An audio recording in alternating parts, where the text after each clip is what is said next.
This is National Native News. I'm Jill Freitas. The Western Canadian province of Alberta is grappling with the divisive political issue of separation from the rest of Canada.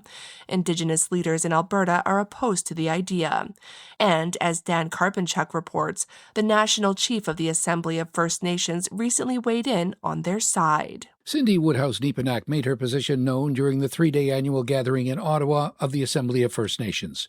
She told delegates to the meeting that any movement by Alberta to separate from Canada is illegitimate without the consent of First Nations.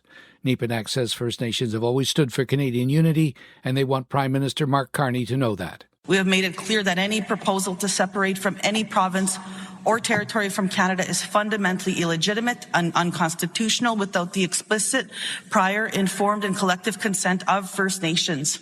We need to make and call it what it is, because Albertans need to know that if they vote to separate from Canada, that they're not taking the land with them. The chiefs from across the country expressed their overwhelming support against Alberta separation. Nepenak says First Nations chiefs want the federal and provincial governments to protect treaty rights from the threats posed by Alberta separatism. They passed a resolution asking Ottawa to ensure constitutional procedures that impact First Nations only go ahead with consultation and the consent of affected groups.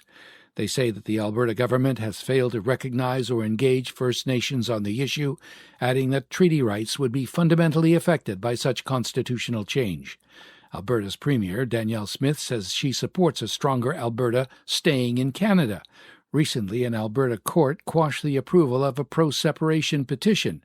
The judge found that the province's chief electoral officer did not properly fulfill his duty to consult with First Nations, and also failed to consider a previous court ruling that said separation would violate treaty rights.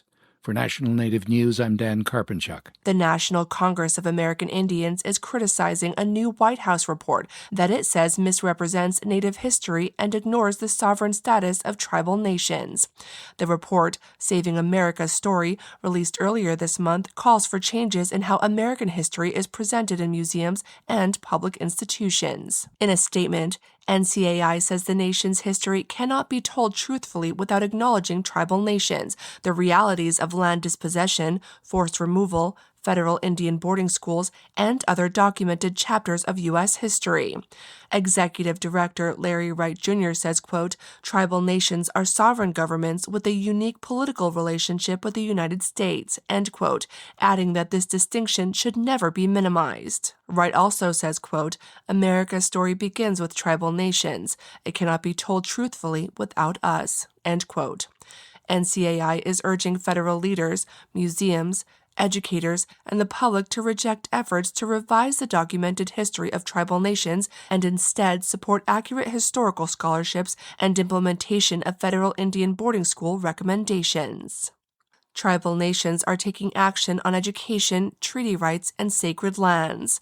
New federal data shows graduation rates are rising at Bureau of Indian Education schools. Some tribal schools credit career training, virtual classes, and more accurate student records. But Crow Creek Sioux chairman Peter Lenkeek says severely underfunded schools still depend on the government to fulfill its treaty promises. In Washington state, the Swinomish and Squaxin Island tribes sued the federal government last week over changes to the Endangered Species Act. Swinomish Chairman Steve Edwards called the rule anti-science, saying weakened habitat protections threaten Chinook salmon and treaty fishing rights.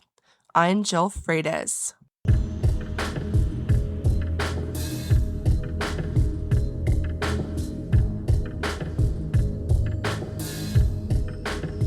National Native News is produced by Kawanak Broadcast Corporation with funding by the Corporation for Public Broadcasting. Support by Sonosky Chambers Law, championing tribal sovereignty and Native American rights since 1976. From opioids litigation to treaty rights to tribal self-governance. With offices in Washington, D.C., New Mexico, California, and Alaska. Sonosky Chambers Law. Support by the Colorado Plateau Foundation, supporting Native-led initiatives protecting plateau lands, waters, and cultures by building networks, community, and organizational capacity.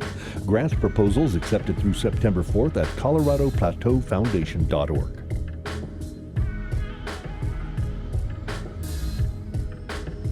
Native Voice One, the Native American Radio Network.